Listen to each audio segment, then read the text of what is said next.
make this a little clean. I'll put this on.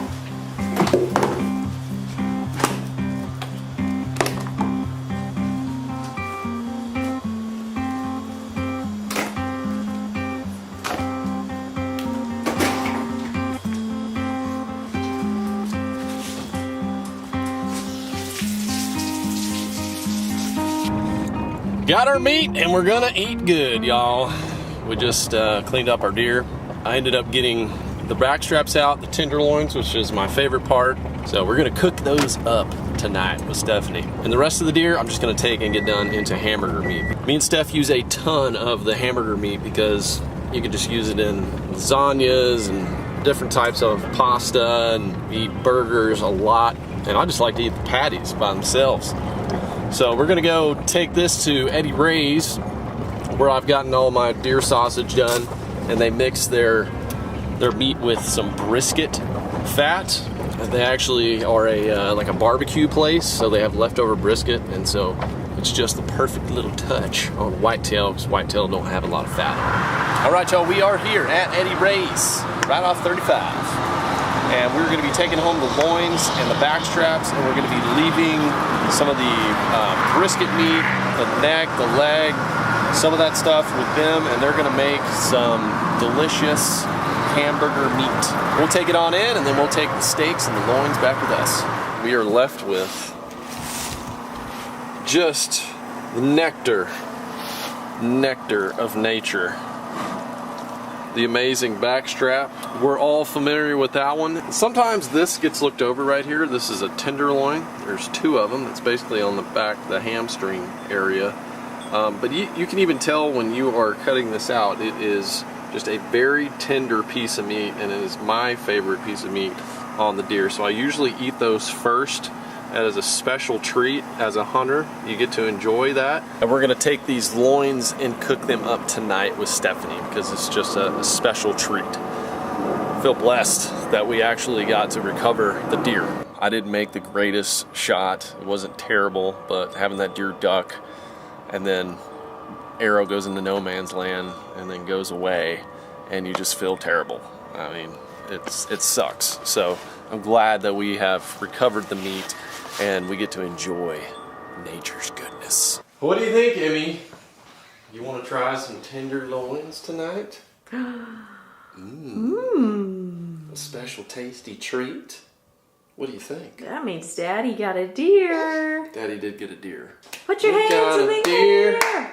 In here, we're gonna pick up the loins tonight, babe. And we got that Eddie Ray's making that delicious deer burger 70-30 brisket mix. Yes. Let's fire up the grill and let's go. Do you have any special recipes for tenderloins? For tenderloins? How about some of those carrots on the side? Okay. Some mashed taters. I did have something planned over here, but... That looks too Italian. Too Italian. Let's go American style whitetail. Okay, let's completely switch gears here. Get some carrots. Sorry, you want Dad to hold you? Somebody's very emotional today. You want Dad to hold? Dad's dirty. Dad still has deer blood on his hands. Yeah, that's Daddy's boat. Speaking of that, y'all, no, I'm not gonna tell you. Now they want to know. I know, but I gotta save it for the surprise. You guys got to see her acorn collection game. It is strong. She loves pots. She loves bowls. She loves putting things in them. She is a collector, a harvester, and she's collected all of the acorns off the deck here. She'll probably put some more in that bowl that we just gave her. Okay, Emmy, unfortunately I have to take this bowl because we are gonna put some deer meat in there. Yum, yum, yum for dinner. So while we're waiting for the grill to get hot, what I'm doing here is I'm just taking the back straps. This is what we're gonna have later, my dear. Look at that scrumptious steaks. And I'm taking a lot of the sinew off, which is it's called silver skin and other names, but that stuff is really tough. I mean, it is hard to chew through. It's actually so tough that people used to use it to make bowstrings out of. They like twist it up and make bowstrings, and some people still do. So I'm just going to clean these up a little bit while we're waiting, and then we're gonna get to the goods that have no sinew whatsoever. The tender loins. Get a little bit of this fat off.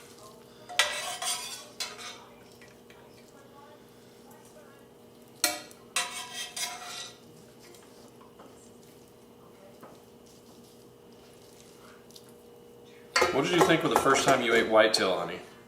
I feel like that was a little while ago since I've known you. We've had like good and bad ones. We It have. really depends on the animal. It depends on the circumstances, how they end up leaving this world, which this one right here probably is tensed up. I think the first time I had deer was when we were dating, and we were like I had a going lot back- of deer, yeah. Yeah, we lived in 2 different cities. And like one of our first dating meals, you made, I'm pretty sure you made like backstrap or something. Yeah, it was little back straps that we marinated, and then we had mushrooms. Yeah, I was gonna say we had mushrooms that I actually made last night. Yes, 2 nights you ago. did. I think I even Instagrammed that meal back before Instagram was even that cool. Was Instagram even around back then? I think it was. It was on its first legs. That's what we end up with right there. Back straps versus the tenderloins. Back straps got more meat on them. Tenderloins, more tender. There's our loins. Loins. The fruit of our loins is right there. But the actual loins are right here. Already put some olive oil on there, and what seasoning are we gonna pop on there, honey? Just like general Yeah, steak just seasoning. a general grilling blend, steak and chop. It doesn't have salt in it, so I'm gonna add a little bit of salt. How much? Swirly, Swirl. swirly, twirly tenderloins here.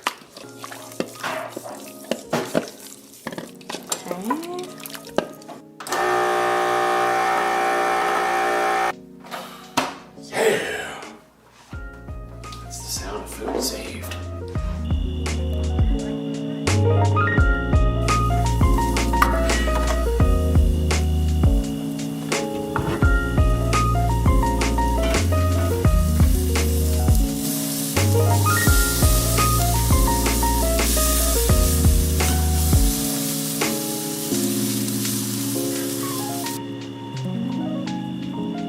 Mashed taters. OSG whipping them up quick. Oh, my timer's going off. We got some whipped potatoes, and we got the traditional Carrots with maple glazed carrots. Oh, yeah, baby. And on the cooking of the tenderloins, on my end, I have a big green egg. And that's normally what I cook on. It takes a while to heat up, but it cooks the meat really well. I like to get it to about 400 when I'm cooking just about any kind of steak. Like if it's a thicker steak, maybe about 500, but on this tenderloin, I put it about 450. Let it go for 3 or 4 minutes on each side, just psst, psst. And then I'll shut the grill off and I'll leave it in there for an additional 3 or 4 minutes, whatever it is. Some steaks it's like 5, 6, just depending on the cut. Like the elk steaks I did the other day, it was 5 or 6 minutes. And then I take them out and I put them in that tin foil. So they're still cooking. The microwave's not on, sorry. We are not using the microwave to cook. That would be just, come on now. But inside of the tin foil there is the tenderloins. So they're continuing to cook in the juices. If you're cooking a really big piece of meat, you can take it off there and then just put it in a cooler and let the juices like soak in and cook even more for like 30 minutes to an hour. So we're gonna see how a stressed whitetail doe tenderloin tastes, because she laid up all night. She had a quarter of an arrow just above her shoulder blades. I'm sure, you know, there was some stress going on. We all know about that. Time to finish the plate. I've let them sit in the tin foil for about 10 minutes. They're still steaming. Still steaming. Whitetail, honey. I'll take one out here. We're just gonna cut on in. Oh yeah, juicy. Man. Wasn't quite sure. I didn't know if they cooked enough, but that is perfect right there. So there you go, my dear. There's your tenderloin. Thank you. From whitetail deer, harvested semi last night, kind of this morning, but we got it done. Let's do it. Let us know what you think, hon.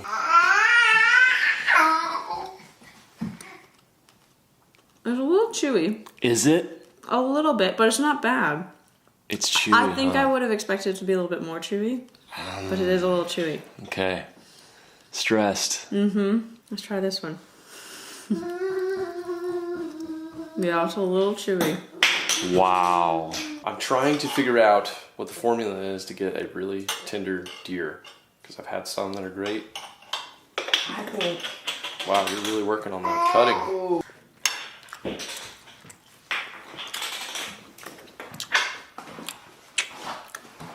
The meat's good, but it's chewy, y'all. It's chewy, and that's supposed to be not chewy. That's supposed to be the tenderloin, the tenderest part. Well, y'all, it was pretty good, but it wasn't the best that it could be. I want to try something. I want to try aging that meat for a little while, kind of like I do with fish. I let them sit for like a day or at least overnight on ice.